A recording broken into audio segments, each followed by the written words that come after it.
In 2004, at least 2.5 million people worked as nursing assistants, home health aides, and personal care attendants. These workers help millions of people with disabilities or chronic illness maintain their health and independence. In nursing homes, assisted living facilities, and people's homes, they help people bathe, get dressed, eat nutritious meals, and ensure the client's surroundings are safe and clean. Most of those who fill these jobs are middle-aged women. Almost half are minorities. Most are barely earning a living wage, and about a quarter do not have any health insurance.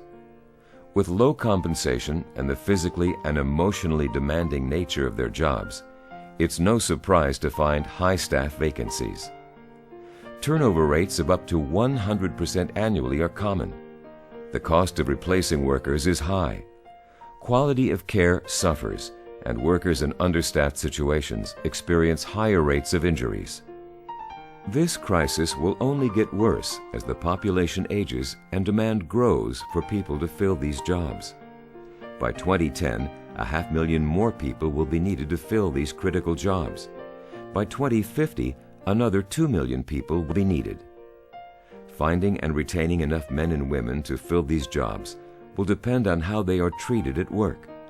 While most enjoy their jobs and form strong attachments to the people they serve, they face many challenges: low pay, disregard for their skills and knowledge, and sometimes outright discrimination. Here, in their own words, is what long-term care aides say about why they do this work, the difficulties they confront on the job, and how to make their jobs better.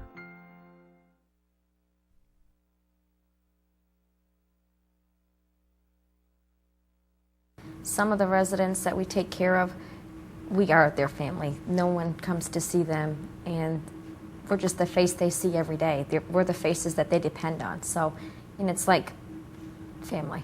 You can't, I know it's kind of hard not to call them honey or dear, but some of these residents just touch your heart to a point where that's what they are. They give you a lot when you are around them. They ask you, please, can you bring me this? And they will thank you, which you don't see that very much around anymore. And I really like it. I like to be appreciated.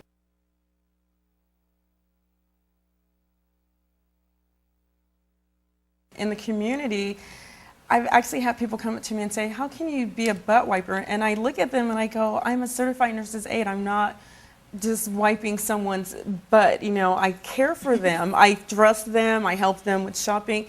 But I think a lot of people think that it's something that's like a underdog job that nobody else wants, and it's not that way. It's really rewarding. It's just, I think people just don't understand because they're not educated about it. Your acquaintances or your friends will not understand why you choose that kind of work. It's just because they thought it's kind of a low job. It's low paid, low stigma, and you know, but it is what I love. Any kind of job you do, you have the negative and you have the positives. So you have to deal with what you're doing. If you're happy with it, it's good. So don't just bother what the people will say in the community. It is your choice.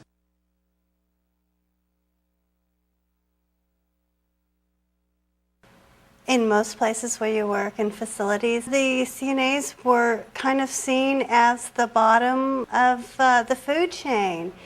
And, you know, things roll from the top down. And I don't think anyone really understood what we do and what our needs were and how we needed to be supported to get our jobs done correctly, to make our residents happy. So you feel like you're under a tremendous amount of pressure constantly, that maybe you're not good enough, and sometimes you go home with a lot of self-doubt that maybe you're not as good as you think you are, and maybe someone's right, that you are inept and unable to do your job. That type of attitude is really, really hard to work with, and could be sometimes why we have a high turnover of aides that are coming and going.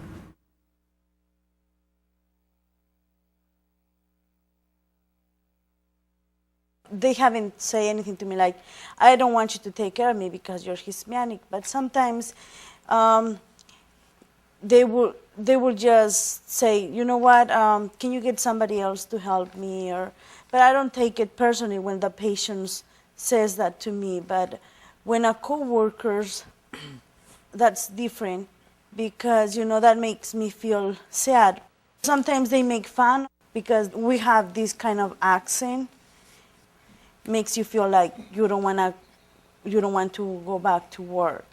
I have been called nigger a lot from some of the residents, and when I taken it to supervisors, they were saying, well, what's the big deal? She said that so-and-so was fat, or so-and-so had, and I go, that's not the same. I go, because it's being derogatory towards me as a person, not attacking my body or anything, but that's something that historically has been very hurtful for African Americans to deal with, and it's really hard to try to want to care for someone who just called you nigger. I mean, that is, and I have to like really humble myself sometimes, but it's hard to go back in that room after I've been called a nigger and to give them quality care.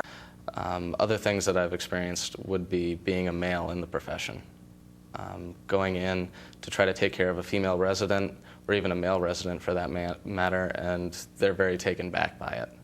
There are not too many men that work where I work, and even sometimes I'll be taking care of a female resident, and another resident will make some comments about why is there a man in here and all this other things, even if the resident I'm currently working on has a problem with it. So I'll experience that at least once a night.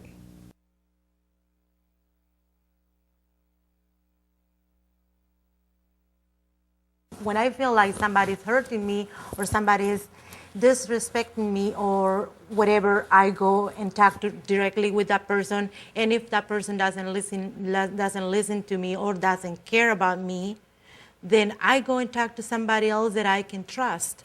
It is helpful if you have to talk to them personally, even if I am not good in talking English or whatever. But it's really very helpful if you take it to your supervisor. If this supervisor will not listen to you, talk it to the next one, and I'm ready to talk it with the administrator if it doesn't work. And be sure that she's there with you to listen, even if it's hurtful or even if it's embarrassing to explain your side, but at least she knew how you feel.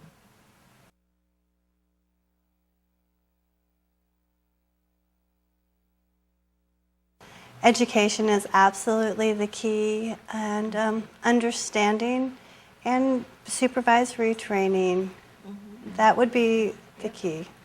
It's really important to work together as a team, as one unit, and if you do see discrimination being brought upon on one of your team members, don't be afraid to stand up and stand up for them, because sometimes it's difficult for them to stand up for themselves.